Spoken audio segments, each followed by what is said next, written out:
ஒரு ஈ இருந்ததுங்க. அதுக்கு பக்கத்தில் பளபளப்பான பேப்பர் அப்படியே படப்படப்புன்னு அடிச்சுக்கிட்டு அப்படியே கவர்ற மாதிரி இருக்குதுங்க. அதில் போய் விளையாடணும்னு அந்த ஈக்கு ரொம்ப ஆசை. உடனே அம்மாயி சொல்லிச்சு அந்த ஈக்கிட்ட, நீ அந்த பளபளப்பான பேப்பரில் போய் விளையாடணும்னு நினைக்காத. இந்த பேப்பரில் விளையாட போய் தான் உன்னோட அப்பா இறந்து போயிட்டாரு. அதனால் நீ எந்த காலத்துலேயும் அதில் போய் விளையாடக்கூடாது அப்படின்னு சொல்லு. ஓகே, அம்மாயி இறந்துருச்சு.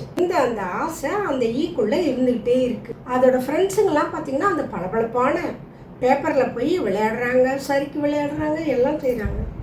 அவங்களுக்கெல்லாம் மட்டும் அம்மா இல்லையா, அப்பா இல்லையா, அவங்க மட்டும் போய் விளையாடுறாங்க, என்னை மட்டும் அம்மா போய் விளையாடவே வேணாம்னு சொன்னாங்க அப்படின்னு இதுக்கு மனசுக்குள்ளாரையே ஒரு கேள்வி. அந்த ஈ பறந்து அந்த பேப்பர்கிட்ட போய் அப்படியே ஒரு தொட்டுக்கிட்டே வருது. அதுக்கு ஒரே சந்தோஷம் தாங்கலை. உடனே அடுத்த தரம் என்ன பண்ணுச்சு, 2 தரம் அப்படியே தொட்டுட்டு வந்தது. என்ன ஒரு நல்லா இருக்குது, அப்படியே வழுக்கிட்டு போகுது, சந்தோஷமாக இருக்குது அப்படின்னு அதுக்கு ஒரு ஃபீலு. அதனால் திருப்பியும் போய் ஒரு 3 தரம் 4 தரம் அப்படியே வழுக்கி வழுக்கி விளையாடிக்கிட்டே அது ஓடி வருது. அந்த ஈர்ப்பு அந்த ஈக்கு போகவே இல்லை. திருப்பியும் போய் அதில் போய் விளையாடிக்கிட்டே இருந்துட்டு என்ன பண்ணுச்சு, அப்படியே படுத்து தூங்கிடுச்சுங்க.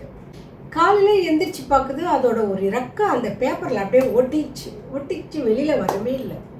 அது ஈ எவ்வளவோ ட்ரை பண்ணுது, அது அந்த இடத்த விட்டு போகணும்னா அந்த இறக்கையாது இழந்தாகணுங்க. ஈ கதை மாதிரி தாங்க நிறைய பேருடைய மனசு. இந்த பளபளப்பான பேப்பர் மாதிரி மது போதை, புகைப்பழக்கம், போதை பழக்கம், இன்னும் நிறைய கெட்ட பழக்கங்கள் வந்துடுதுங்க. கெட்ட பழக்கங்களுக்கு ஆளாகாமல் வாழ்க்கையில் நல்லா இருக்கலாம் ஃப்ரெண்ட்ஸ்.